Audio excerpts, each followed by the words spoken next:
Hey guys, I'm going to do a quick review for Gladiator 2. Gladiator 2 is on Paramount Plus right now, so you can stream it. Um, hey, if you don't want to pay for it, just sign up for a free trial for 30 days, watch it, and then cancel your subscription.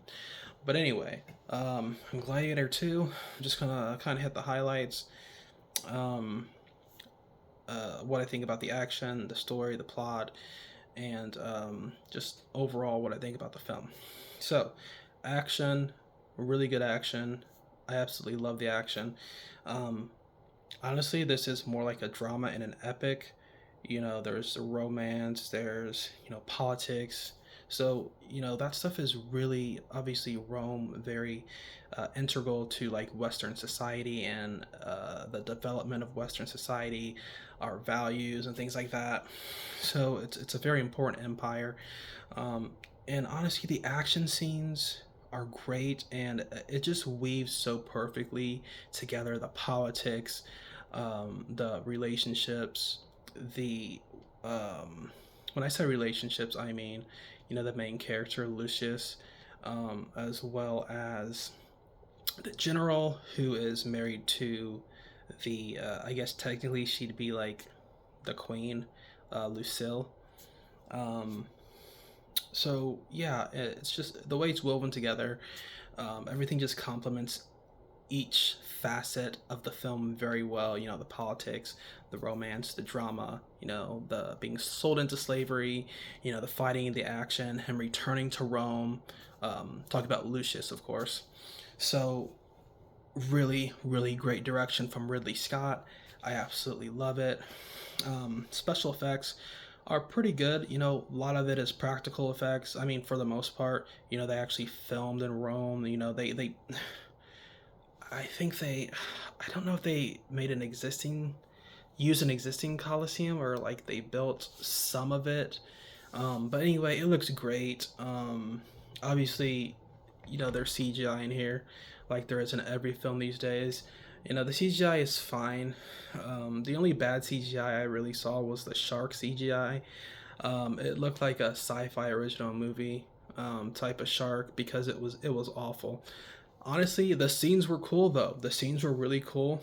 When the gladiators are in there with the rhinos, and yeah, that was really cool. You have this big giant rhino, and this dude's standing on top of the rhino, and he's trying to fight the gladiators. Um, and of course, when the flooded Colosseum scene hits, that is a really cool scene. So I really like the action. I love the direction. Um, the music is really really good in this film, and it's a really good cohesive uh, drama epic, and of course there's action in it as well, and I really like that. So everything just flows really well. You have a good journey from the protagonist, and you know you have the general played by Pedro Pascal, where he's seen as the villain at first because his army is the one that is responsible for Lucius, his wife's death. And then we find out, the general, yes, he's serving Rome, but he thinks what the emperors are doing is not right. He serves the emperors, but he serves the people more so. And he has this dilemma because he doesn't believe the emperors are ruling justly, but it's his job to command the army. So he's, yeah, technically he's an antagonist, but we later find out that he becomes a protagonist. The actual protagonist is great. Of course, you have Lucius, played by his name is Paul Mescal. I've never heard of him, but he's on the map now because of Gladiator 2. His performance was great. Like I said, his journey from basically being sent away as a child because he is the heir to the throne. He grew up basically without a home. He was living in North Africa, going from place to place. You know, um, his army gets defeated. His wife gets killed.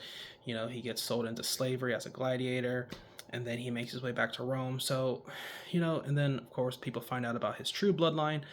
um, it's a great epic journey. And then the antagonist, Macronus is basically just a power hungry guy, but he does it.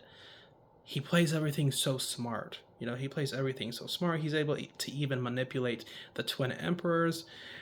It's it's amazing. You know, basically Denzel, who plays Macronus, he's basically the villain in this entire movie. He's behind everything. So really good movie. I really liked the way this movie played out. It was nice and cohesive. It was a little bit long, but you know that's all right. Um, I really like this movie. I would give it a good 8 out of 10, and it's a definitely recommended film in my opinion.